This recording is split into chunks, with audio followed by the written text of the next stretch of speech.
If you are in a car accident and the other person is drunk, the police come, they can tell that the other person is totally drunk, they arrest them, take them away in handcuffs. Are they automatically responsible for the accident? The answer may surprise you. My name is Veronica. I'm an attorney here in California, and I help people put their cases behind them so that they can enjoy their lives and their futures.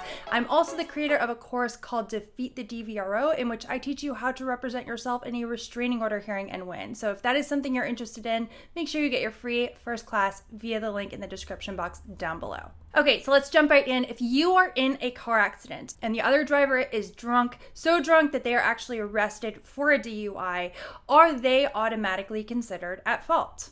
In California, in order to hold a driver responsible for an accident, you have to show that the accident was their fault. This applies even when the other driver is drunk. So in many cases, drunk drivers are found to be at fault for accidents that they're in, to no one's surprise, right? Drunk driving is dangerous because being drunk can make you more likely to cause an accident in multiple ways. Swerving and drifting across lanes, driving too fast or too slow, not braking in time to avoid a crash. Drunk driver's impairment often does play a role in an accident, but not always. I remember earlier in my career, I represented somebody who was accused of a DUI. We got it reduced to a reckless driving. My client's going to accept that.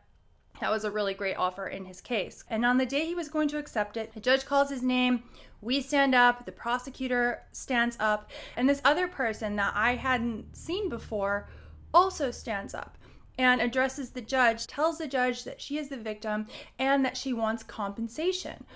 And I'm thinking, wait a minute, he was rear-ended while he was stopped at a red light.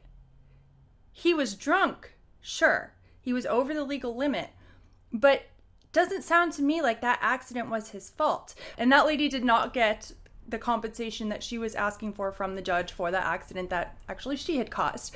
So that's one example, but I've seen many. A drunk driver's parked legally on the side of the road and he's hit by another car that is trying to parallel park. Drunk driver is backing out of a parking space properly, slowly, and is hit by a speeding car that just isn't paying attention. So being drunk doesn't always decide who is at fault in an accident.